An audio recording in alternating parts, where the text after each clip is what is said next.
I want to ask you about like driving a wedge, so Max Elbaum, who's been on the show, and your comrade and our comrade, he talks a lot about driving the wedge in the elites. Mm-hmm. And driving the wedge in Democrats, I think right now it's a good time to drive a wedge between moderate Republicans and, mm-hmm. Ted Cruz and his facial hair.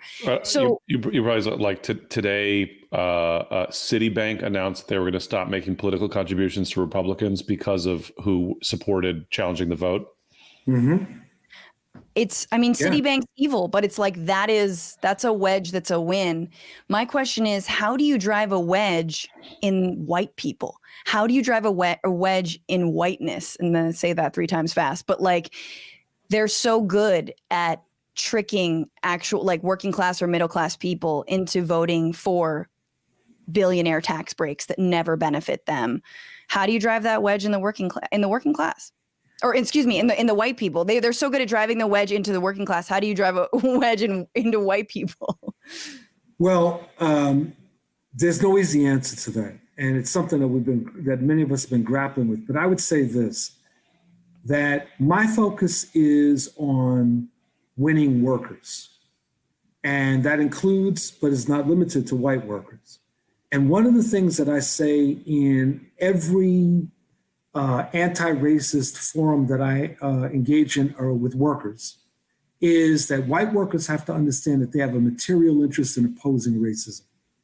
And that one of the problems is that many of us actually think the opposite and mm-hmm. think that white workers actually don't have an interest. And so we end up appealing to them on moralistic basis.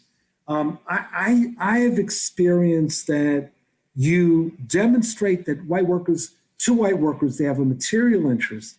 You show the way that unfairness, racial unfairness, has an impact on workers and an impact on them. I'll give you an example that I always cite. I used to be a shipyard worker, a welder. And where I worked, there on third shift, 11 p.m. to 7 a.m., there was a habit that had existed for years. And the habit was after you did your work, you could go to sleep. Literally, but not like on the deck in open. You just go hide out somewhere and you could go to sleep. And that was accepted for years. One day, the company decided to change that rule, that behavior. And what did they do? They came in one night and they fired several African-American and Puerto Rican workers, no white workers. And they understood, and it was brilliant. It was a brilliant move on their part because the leadership of the union was very backward. And they knew that the leadership of the union was going to look at this as only a problem of these Black and Puerto Rican workers, as opposed to understanding what the company was trying to do. They were changing a behavior by racializing it, and they moved forward. Now, fortunately, there were a group of us that fought this successfully. But that's my point, that to the extent that the white workers saw that as that's only a problem for the African Americans and Puerto Ricans, well, it was going to be hard to win them. To the extent that they then understood, wait a minute, this is not just like them, this is all of us. It's opening people's eyes through practice and then hopefully getting to a point where you can actually engage in education. And that's a lot of what I'm doing these days, doing educationals in unions.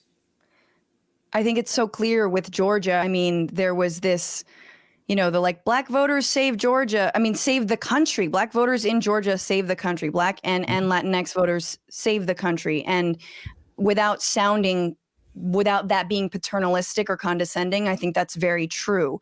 Mm-hmm. Especially when you look at something like a $2,000, stimulus check to every American making under 75,000, whatever. Like that is huge. That can be the difference between you surviving and not. It's not enough. There needs to be so much more that needs to happen. I think the anti-racist point is super interesting and important. I feel like Democrats for too long have been into multiracial democracy, and multiracial democracy and is not the same as anti-racist democracy. Right. So how does that, pick up from there, Nato? Or how do you navigate sort of the difference between like a genuine anti-racist politics and sort of what is the superficial politics of representation? I think that the genuine anti-racist politics is also class politics. It's about power. It's about shifting the real balance in this country. It's not just about representation, as important as representation is.